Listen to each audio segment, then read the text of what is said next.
7 اگست 2015 ووڈلینڈ park Colorado میں ایک old cabin کو ڈیمولش کیا جا رہا تھا۔ یہ کیبن 80 سالہ بلڈر چک مرفی کا تھا۔ اس کیبن کی حالت کافی خراب ہو چکی تھی کیونکہ وہ کئی سالوں سے بند پڑا تھا۔ جیسے ہی اس کیبن کی چمنی کو ڈیمولش کیا گیا تو وہاں پر ایک ہاریفائنگ ڈسکوری ہوئی۔ اس چمنی کے اندر ایک ممیفائڈ باڈی تھی۔ وہ باڈی ایک ان یوزول پوزیشن میں اس چمنی کے اندر سٹک تھی۔ The body was necked and cramped into a fetal position۔ اس باڈی کی ٹانگیں اس کے سر کے اوپر تھی اور اس کا ٹورسو اس کے لیگ سے ڈسجوائنٹ ہو چکا تھا۔ جب باڈی کی آئیڈینٹیفیکیشن ہوئی تو پتہ چلا کہ یہ باڈی 18 سالہ جوشوا میڈکس کی ہے جو آج سے 7 سال پہلے یعنی 2008 میں غائب ہو گیا تھا، اور یہ کیبن جوش کے گھر سے کچھ ہی بلاکس دوری پر تھا۔ 7 سال بعد جوش کی باڈی ایک کافی ان یوزول پوزیشن میں ملی، لیکن آخر جوش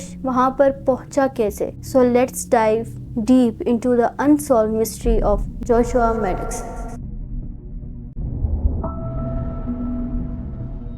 اگر ہم جوشوا کے بیک گراؤنڈ کی بات کریں تو جوشوا 9 مارچ 1990 کو ووڈلینڈ کولوراڈو میں پیدا ہوا۔ جوش کے پیرنٹس کی بہت پہلے ہی ڈائیورس ہو چکی تھی اور وہ اپنے بھائی اور اپنی 2 بہنوں کیٹ اور رت کے ساتھ رہا کرتا تھا۔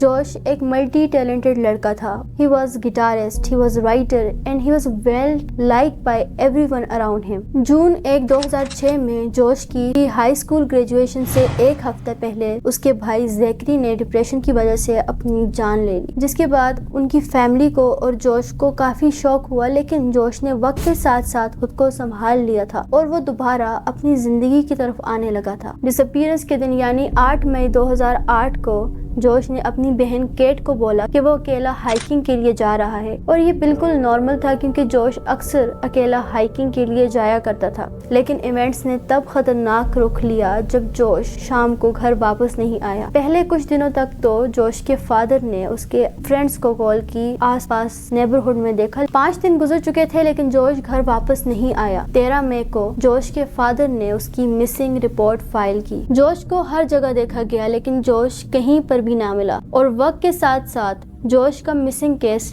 ٹھنڈا ہونا شروع ہو گیا۔ جوش کے نیچر کو دیکھتے ہوئے اس کی فیملی نے ایزیوم کر دیا کہ ممکن ہے کہ جوش انہیں بغیر بتائے کسی اور ٹاؤن موو کر چکا ہے اور اس نے اپنی وہاں ایک الگ زندگی سٹارٹ کر دی ہے۔ جوش کی بہن کیٹ نے ایک پوسٹ میں لکھا، Since Josh was 18, it has been reasonable to assume he may have decided to leave town to start a new life. As one of his 2 older sisters, I have always chosen to believe that this was the case. I have expected Josh to return home to my father's house at any time with a wife and small children so that they can meet their grandparents and 2 aunts. Josh has always been known for his musical and literary talent, so maybe we would find him playing music with a band on tour or catch him writing successful novels under a pen name so that he could keep his preferred lifestyle of solitude in the woods. کسی کے پاس کوئی reason نہیں تھا یہ assume کرنے کا کہ جوش کسی مصیبت میں ہو سکتا ہے۔ اسی طرح دن مہینوں میں گزرے اور مہینے سالوں میں، لیکن پھر دوبارہ جوش کبھی نظر نہیں آیا، اور 7 سالوں بعد یعنی 2015 کو جوش کی باڈی ایک ان یوزول پوزیشن میں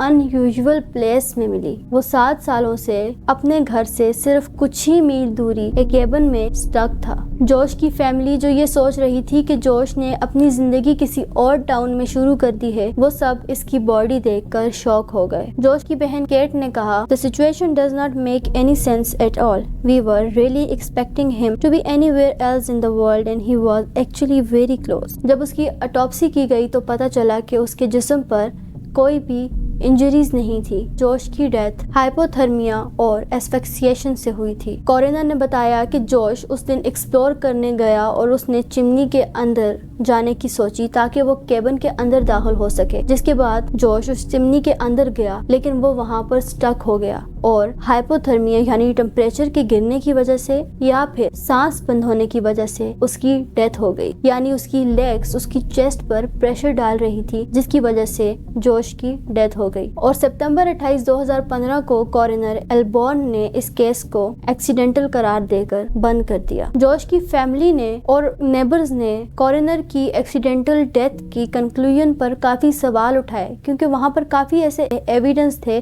جو ایکسیڈنٹل ڈیتھ کی طرف اشارہ نہیں کر رہے تھے۔ اس کیبن کے بلڈر چک مرفی کے مطابق وہ کیبن 20 سال پہلے بنایا گیا تھا اور اس ٹائم پر چمنی کے اوپر ایک سٹیل وائرنگ کی گئی تھی تاکہ ڈیڈ اینیملز کو اس کیبن کے اندر گھسنے سے روکا جا سکے۔ اس کا مطلب یہ ہوا کہ جوش باہر سے اس چمنی کے اندر داخل نہیں ہو سکتا تھا۔ یہ ممکن ہی نہیں کہ جوش اس سٹیل وائرنگ کو ہٹا کر اس چمنی کے اندر انٹر ہو۔ مرفی نے کہا، "It was a heavy wire grate. A wire mesh. I installed it across the chimney about 1 row of bricks from the top. We did not want trouble with raccoons and things getting into the chimney." تو سوال بچا کہ ممکن ہے کہ جوش cabin کے اندر سے چمنی کے اندر گھسا، لیکن کوئی ایسا کیوں کرے گا؟ اس کے علاوہ اور بھی کئی ساری ایسی چیزیں تھی جو کوئی سینس نہیں بنا رہی تھی۔ جوش کے کپڑے فائر پلیس کے باہر نیٹلی فولڈڈ تھے۔ اس کے علاوہ کچن کے ووڈن بریک فاسٹ بار کو توڑ کر اس چمنی کے آگے رکھا گیا تھا، یعنی کسی نے انٹینشنلی یہ کام کیا تھا تاکہ کوئی بھی جوش کو ڈسکور نہ کر سکے، اور ممکن ہے کہ اسمیل کو روکنے کے لیے کسی نے اس بریک فاسٹ بار کو توڑ کر باہر رکھا ہو۔ اگر جوش باہر سے اس چمنی کے اندر بریک ان نہیں کر سکتا تھا، اس کا مطلب ہے کہ جوش اس کیبن کے اندر سے اس چمنی کے اندر داخل ہوا، لیکن وہ بریک فاسٹ بار کس نے توڑ کر اس فائر پلیس کو بلاک کیا؟ ان سب چیزوں کا سینس نہیں بن رہا تھا۔ جوش اس چمنی کے اندر خود کیوں جانا چاہے گا؟ یہ سب سوال تھے لوکلز اور جوش کی فیملی کے۔ اس کے بعد ریوائز اٹاپسی بھی کی گئی اور کورنر نے یہ statement the, "We have come up with most plausible explanation and it will remain an accident. He did come down the chimney. That's our conclusion."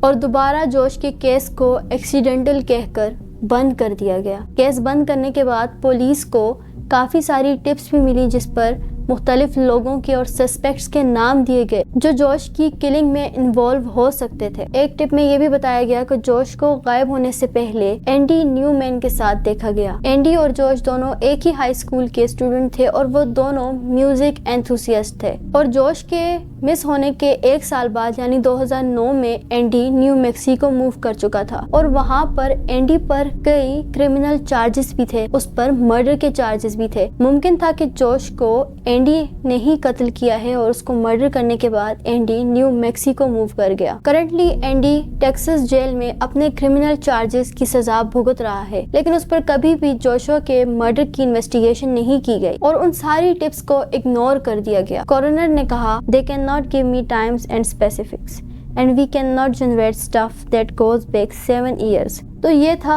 انسولو case Joshua Maddox کا۔ Unfortunately اس case کو solve نہیں کیا گیا اور ہمیں کبھی بھی نہیں پتہ چل سکے گا کہ آخر جوش کے ساتھ کیا ہوا۔ اس کیس پر بہت سارے لوگ اپنی اپنی تھیوریز دیتے ہیں۔ ان تھیوریز میں یہ بھی آتا ہے کہ ممکن ہے کہ جوش کو اس دن اینڈی نے کسی پرسنل ریزن کی وجہ سے مرڈر کر دیا، کیونکہ اس کی ڈیتھ اسفکسیشن سے ہوئی تھی۔ اینڈی نے اس کے گلے کو اسٹرینگل کر یعنی اس کا گلا گھونٹ کر کی جان لی، جس کے بعد اس کو چمنی میں سٹف کیا۔ اس کے بعد اس نے بریک فاسٹ بار کو توڑا اور اس چمنی کو بلاک کر دیا تاکہ جوش کی باڈی کو وہاں ہائڈ کیا جا سکے، اور 7 سال تک جوش کی باڈی وہاں پر رہی کیونکہ وہ کیبن کافی سالوں سے بند تھا۔ جس کے بعد 2009 میں اینڈی نیو میکسیکو چلا گیا، لیکن نیو میکسیکو میں اینڈی نے بہت سارے کرائم کمٹ کیے جس کے بعد اس کو جیل ہو گئی، لیکن جوش کے کیس کی کبھی بھی اینڈی سے انویسٹیگیشن نہیں کی گئی اور جوش کا کیس ایکسیڈنٹل کہہ کر بند کر دیا گیا۔ آپ کو کیا لگتا ہے کہ جوش کی ڈیتھ ایکسیڈنٹل تھی، یعنی جوش خود اس چمنی کے اندر گیا تھا، یا پھر یہ ایک مرڈر تھا؟ تو آج کے لیے اتنا ہی۔ Thank you so much for watching.